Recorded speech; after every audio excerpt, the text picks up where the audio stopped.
This is a true story. It happened to me, and it still chills me to the bone every time I think about it. I'm from northeastern Thailand. After graduating from university, I got a teaching job at a private school in Samut Prakan province. The school had a teacher dorm, located in a huge residential neighborhood behind the school. There were lots of small alleys. My dorm was between alley 17 and 19, a two-story building. I got a room on the first floor, the second room from the front. Behind my room was an abandoned house. No one lived there. The yard was full of weeds and wild trees. It looked haunted even in daylight. And the nearest convenience store? It was all the way over in alley 3. So I always had to borrow a bicycle from one of the teachers to go buy things. I usually went out around 8 to 9 p.m. The first time I rode through alley 19, I didn't even make it halfway before a dog came charging out, barking, growling, snapping at my wheels. The next day I tried alley 18. Same thing, angry dog, chasing and barking like mad. So I tried alley 17. This time, nothing. It was dead quiet. No barking, no dogs, just rows of two-story townhouses, most of them abandoned. Weeds everywhere, dry leaves scattered across the sidewalk. Only a few homes had lights on. The whole place felt abandoned. But since it was the safest route, I kept using it. One night, I was in my room playing computer games when a message popped up on MSN. It was my friend asking to turn on the webcam, so I paused my game and turned it on. It was pretty late. I only had the main light on. The back door and bathroom door were both open. Just so you can picture it, my desk was facing the louvered window, bed behind me, and the bathroom door directly lined up with the front door. My friend and a bunch of others, maybe 5 or 6, were on the other side of the call. One of them asked, "Who's with you?" I laughed. "No one. I'm alone." I even spun the camera around to show the empty room. We chatted for a while, then I told them I was going to the bathroom. When I came back, their webcam was off. I asked, "Why'd you turn it off?" And then they asked again, "Who was with you?" I said, "I already told you. I'm alone." There was silence. Then one of them sent a screenshot. While I was walking to the bathroom and my camera froze, they saw someone behind me. A woman, long hair, white shirt, grey pants, standing right next to the bathroom door. I didn't believe it at first. I thought they were pulling a prank.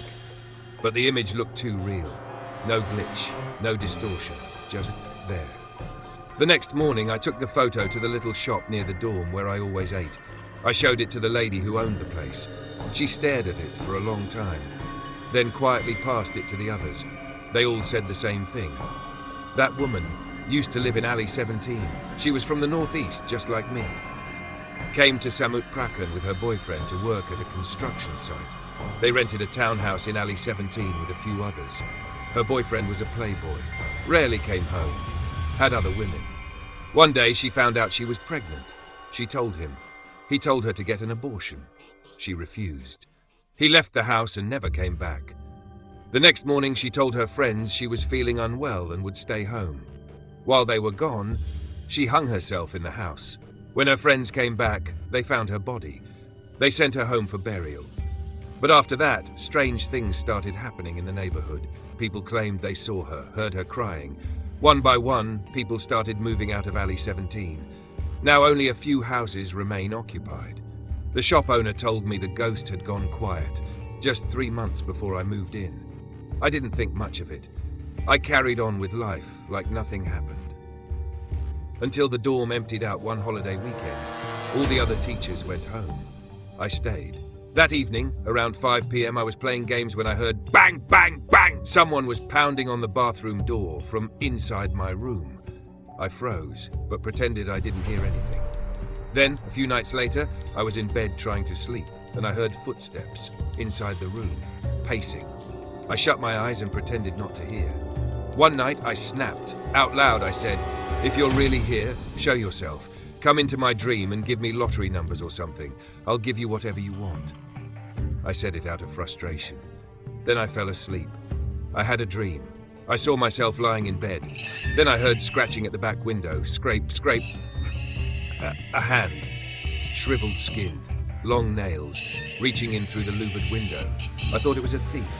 Panicked, I got up, grabbed a knife and stabbed the hand. There was a scream, then silence. Then, knock, knock, knock, someone pounding on my front door. A few seconds later, a woman appeared at the foot of my bed. Long black hair, shadowy figure. She said, "Didn't you want lottery numbers?" I said yes. She gave me 2 numbers. When I woke up, I called my younger sibling and asked them to buy the ticket. They forgot. The numbers won. Not long after that, I started getting sick. A lot. I felt weak, pale. People at school noticed too. One day, for no reason, I felt like I had to go home. I told my senior and she said, "I'm going too. Let's go together." When I got home, my grandmother was shocked. "You look so thin, so dark. Tomorrow I'm taking you to the temple." The next morning, she brought me to a forest monastery that's well respected in our region. The moment we stepped into the main hall, the monk looked at me and said, "Who did you bring with you?" I turned around. No one. "You brought someone," he said again. "She's right behind you." I asked, trying to test him, "Is it a man or a woman?" "A woman." "Where did she follow me from?" "Your workplace." I asked, "What does she want from me?" The monk replied, "What did you promise her?" And then it hit me that night. "I'll give you whatever you want." The monk said, "That's why she followed you. She wants your life." He said I was lucky. My time hadn't come yet. "But if you don't fix this soon, she will take you." He told me there was only one way to break the bond. Within 3 days, I had to visit 7 temples and be blessed at each one in a single day. If I did it, she would leave me. The next day, my grandparents and I set out. We visited 7 temples, completed every ritual. After that, I never saw her again.